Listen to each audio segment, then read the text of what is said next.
Another argument is in Isaiah 25 where it says wine on the lees. And this is the most complicated one, so I'll spend some time explaining. And this is a verse that if you don't understand the process of making wine, it's going to go straight over your head. And look, I didn't understand the process until a few weeks ago as I started researching for this sermon. But notice what it says in Isaiah 25 verse 5. Thou shalt bring down the noise of strangers as the heat in a dry place, even the heat with the shadow of a cloud. The branch of the terrible one shall be brought low. And in this mountain shall the Lord of hosts make unto all people a feast of fat things, a feast of wines and the lees, of fat things full of marrow, of wines and the lees well refined. And so one of the big arguments people say is, well, what about the wines on the lees? And your first reaction is, I don't know what that's talking about, right? Wines on the lees well refined. What is that referring to? Okay. Well, when you're making wine, okay, when you're fermenting alcohol, what's going to take place is there is going to be some material that forms that's called lees, which is a dead material which is basically useless. You do not want to put the dead material into this, okay? You don't want something sitting at the bottom of this container where people are like, what is that?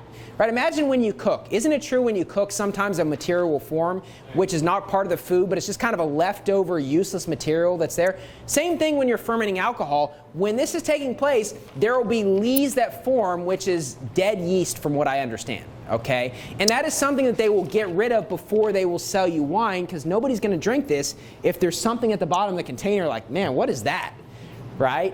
And so that is what lees are. Okay? Now you say, Brother Stuckey, actually, let me read you this. Lees. This is a definition of lees. Lees are deposits of dead yeast or residual yeast and other particles that precipitate or are carried by the action of fining to the bottom of a vat of wine after fermentation and aging. The same while brewing beer at a brewery is known as trub. The same from secondary fermentation of wine and beer are the lees, or equally as to beer only, dregs.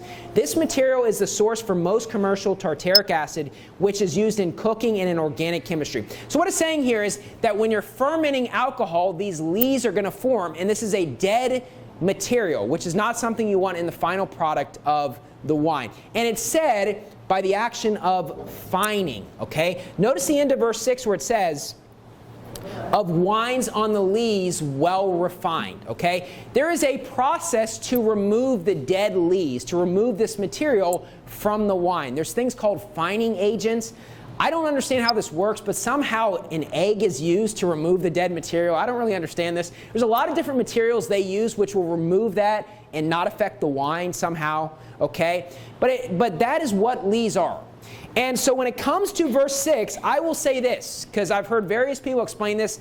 I do believe the wine in verse 6 is referring to alcoholic, because lees form during the process of fermentation. Okay.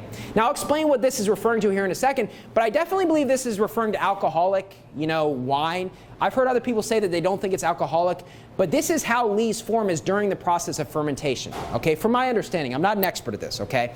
But one word it used in the description of lees where it says, of wine and beer are the lees, or equally, as to beer only dregs. They use the word dreg. Now, I forgot to ask Brother Mateus before the sermon, but do they use that word in Europe, dreg? Like a dreg of society? Or you don't know what I'm talking about? Only in America? Okay. We use the term a dreg. Now, that term is associated with beer, but it's a term you use when you say a dreg of society. What you mean is a drug dealer, a pedophile, a drug addict, people that are useless. It's a term used. It's not a very common word, but a dreg of society is someone who basically provides no value to society. And that's a term that the world uses. That guy's a dreg of society. Look at him. He's always drunk. He's always addicted to drugs. He is a dreg of society, producing nothing, just harming this world. And they're known as a dreg of society. And look, the term dreg in its actual meaning is a useless thing that forms during the process of beer, which is equivalent to the lees with wine. So basically, a useless material, okay? You say, well, what is this referring to then? Look at verse 6 at the beginning. And in this mountain shall the Lord of hosts make unto all people a feast of fat things, a feast of wines and the lees, of fat things full of marrow, of wines and the lees well refined. Now, I do believe he's using the example of alcoholic wine, not to justify drinking, but to give you an example. What is he saying? I will remove the lees. I will remove the wicked sinners that did not believe on Jesus Christ. I will get rid of the wicked people that will not inherit heaven. I will get rid of the dregs and lees of society.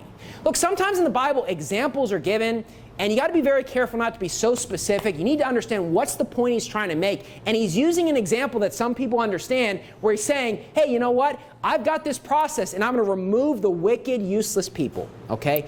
That doesn't mean it's okay to drink wine just because he uses an example, okay? You can see that the reference is during the end times here. Verse 7.